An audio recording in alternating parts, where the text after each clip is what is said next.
Assalamualaikum warahmatullahi wabarakatuh.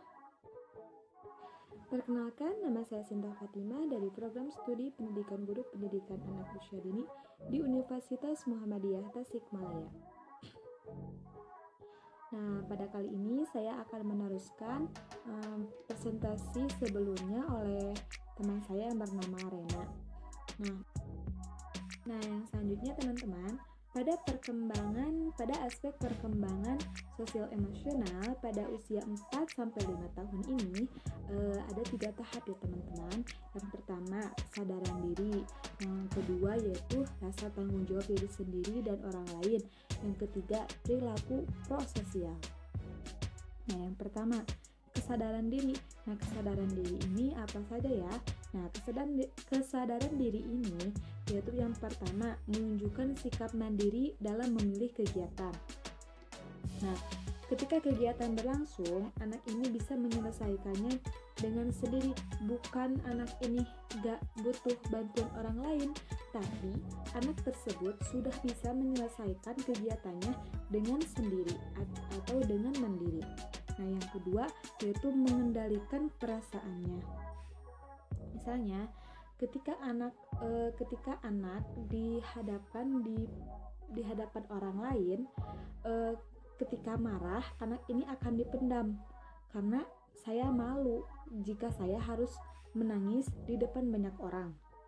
Namun, ketika anak itu sudah kembali ke rumah, anak ini akan mengeluarkan perasaannya, kemarahannya, kekecewaannya atau menangisnya. Nah, itu anak itu sudah bisa mengendalikan perasaannya. Yang ketiga yaitu ada menunjukkan rasa percaya diri. Nah, anak pada usia 4-5 tahun sudah mulai berani dan sudah mulai berani muncul di lingkungannya, sudah mulai berani untuk bisa mengungkapkan apa yang anak itu rasakan pada orang lain. Nah, yang selanjutnya ada rasa tanggung jawab pada diri sendiri dan juga orang lain. Ada beberapa perkembangan ya teman-teman. Nah, yang pertama ada menjaga diri sendiri dan lingkungannya. Ketika anak 4-5 tahun ini sudah bisa menjaga dirinya sendiri dan juga lingkungan sekitarnya. Nah, yang kedua menghargai keunggulan orang lain.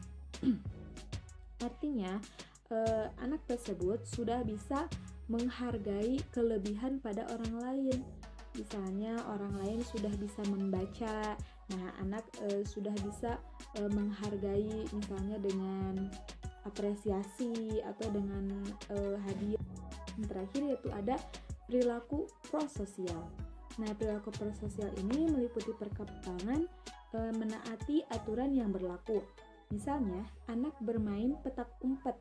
Nah, anak yang bermain petak umpet ini harus menaati peraturannya, harus menjaga keamanannya ketika dia menjaganya, berhitung dengan benar, tidak bermain curang gitu, seperti itu. Lalu ada perkembangan menghargai orang lain. Bisa menghargai teman sebayanya ataupun orang lainnya. Yang selanjutnya ada menunjukkan rasa empati, yang mana anak itu bisa menunjukkan sikap yang baik pada orang lain. Nah, yang selanjutnya pada usia 4-5 tahun ada perkembangan seni, yang mana perkembangan seni ini anak sudah mulai menyukai musik, menggambar, menulis. Biasanya anak itu pada perkembangan seni pada usia 4-5 tahun sudah bisa mencoret-coret. Walaupun mencoret-coret itu juga sudah baik perkembangannya ya teman-teman. Pada perkembangan seni ini meliputi 2 perkembangan, yaitu ada anak mampu menikmati berbagai alunan lagu ataupun suara. Artinya anak sudah menyukai lagu-lagu atau suara-suara yang ia dengar. Misalnya senang mendengar musik. Nah, karena senang mendengar musik, anak itu sudah bisa lambat laun anak bisa menirukannya. Misalnya kan pada zaman sekarang ini sudah booming dengan sholawat Allahul Kafi. Nah, jika anak tersebut usia 4 sampai 5 tahun sering mendengarkan sholawat itu, nah anak tersebut pasti bisa mengucapkannya dengan sesuai apa yang dia dengar. Nah, yang kedua, perkembangan yang selanjutnya ada memainkan musik yang teratur. Misalnya anak sudah bisa mulai memainkan musik yang teratur, talu misalnya. Yang kedua ada tertarik dengan kegiatan seni.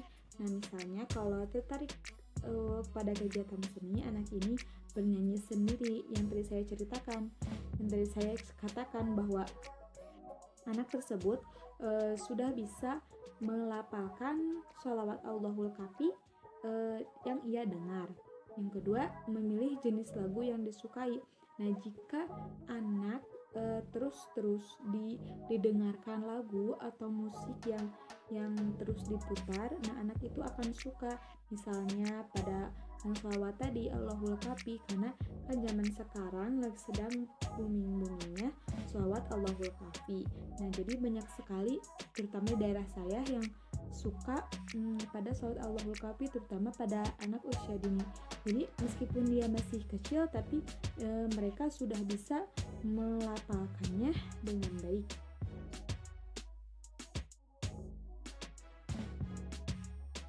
Nah, yang selanjutnya pada usia 5-6 tahun ada perkembangan moral. Yang mana perkembangan moral ini adalah perkembangan yang berkaitan dengan kemampuan seseorang untuk mengetahui baik atau buruknya suatu perbuatan dan kesadaran untuk melakukan perbuatan baik dan rasa cinta terhadap perbuatan baik. Artinya, anak tersebut ditanamkan perbuatan-perbuatan baik agar terbiasa hingga anak itu sudah dewasa kelak. Misalnya mengerjakan ibadah, kalau orang Islam kan kalau mengerjakan ibadah misalnya sholat, diajarkan membaca Al-Quran, diajarkan berpuasa, ya seperti itu. Yang kedua ada berperilaku jujur dan penolong. Ya, yang dimaksudkan anak itu tidak suka berbohong, karena harus berperilaku jujur. Jika anak itu sudah makan, ya sudah makan. Jika anak itu tidak mengambil pensil, ya tidak mengambil pensil, karena anak itu jujur gitu. Beda yang berbohong. Kalau yang berbohong, kalau satu kali anak berbohong, nanti keterusan atau mungkin keterusan anak itu akan berbohong. Maka harus diajarkan anak untuk berperilaku jujur dan juga penolong. Anak harus bisa membantu orang lain semampu anak itu bisa. Yang terakhir ada mengetahui hari besar agama. Kalau orang Islam, hari besar agama ini anak harus bisa mengetahui hari Idul Fitri, hari Idul Adha, yang seperti itu ya teman-teman. Pada selanjutnya, perkembangan selanjutnya pada usia 5-6 tahun ada perkembangan motorik. Nah, perkembangan motorik ini meliputi gerak tubuh, dan juga biasanya melibatkan otot-otot. Nah, motorik kasar ini terbagi menjadi dua, ada motorik kasar dan juga motorik halus. Nah, motorik kasar ini perkembangannya yaitu ada melakukan permainan fisik dengan aturan. Misalnya permainan fisik, misalnya bisa kita libatkan seperti bermain petak umpet yang saya tadi jelaskan. Bisa bermain petak umpet dengan anak itu bisa mematuhi peraturan-peraturan yang ada dalam permainan. Yang selanjutnya yaitu ada terampil menggunakan tangan kiri dan juga tangan kanan.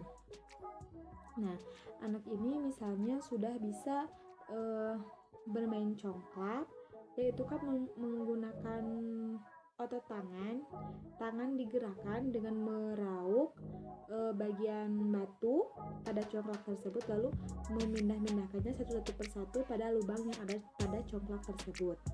Nah, yang kedua ada motorik halus.